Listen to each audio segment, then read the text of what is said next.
one of the most popular fish on ice. The crappie, also one of the most predictable, especially when it's holding in deep water. Oh, nice crappie, Douglas. Whoa. There you go.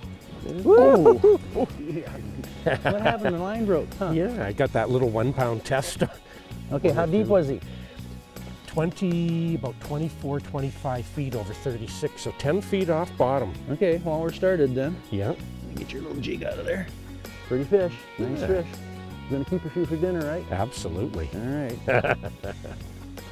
You know, continuing on with what you know, we were talking about when we did the whitefish, the nature of fish. Each fish has its own unique nature, obviously, and understanding that unique nature is the first step in actually becoming a proficient fisherman, finding the fish consistently.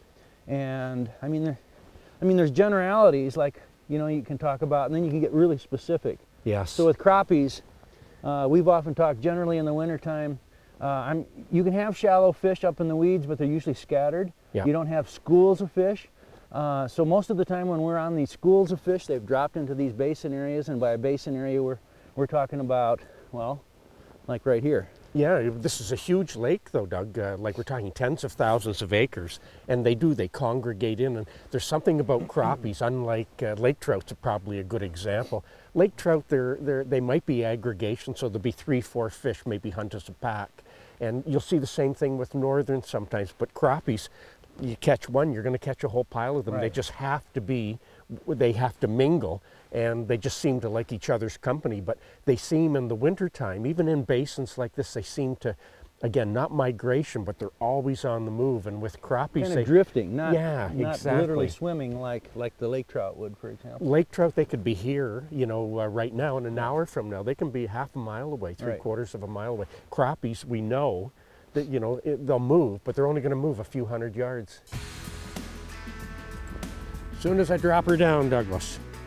Oh, nice one, Douglas. Oh man, good one. Well, oh, you got more fish on the screen. Yeah, I do. You know, tell people a little bit about what we know about vision capability. You know, because anytime you're fishing for a fish, that's something you want to consider. So that's part of the nature of the fish. And with a crappie, yeah, well, you know, if that was a walleye, we'd look at a walleye and you'd see that. I always think of it as the old disco balls, and that's a tapetum lucidum.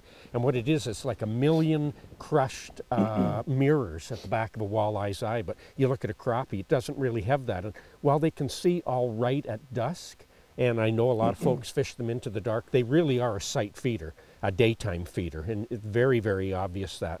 And I know you've mentioned how well they see up. If you people err, it's fishing below them. They'll drop. Sometimes they will chase down, at least if you see them and then you can force them.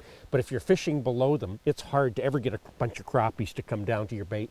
Always fish above them because they're always coming through. And that's one of the ways you also turn the fish on. You change his attitude with his jig.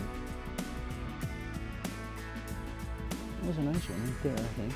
Nice one, Doug. Yeah, again, it's just that bare spring tip movement that's getting them, kinda.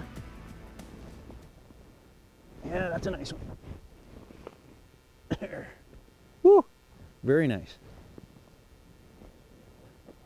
Again, those fish, when they come in, you know, most of the time, again, they're coming in and they're just sitting on that bait most of the time, probably about like that. And vision-wise, it's probably almost out of their vision once they come in close. And so again, when you're waving that jig, that last little bit, maybe moving it up, so right in here, so they can see it real well above them and also feel it. See, here's their lateral line right here, and it runs right into their face and all the way down here, and that's what they're feeling with. And that a lot of times is what's actually making them commit at the last moment. You fish. There you go.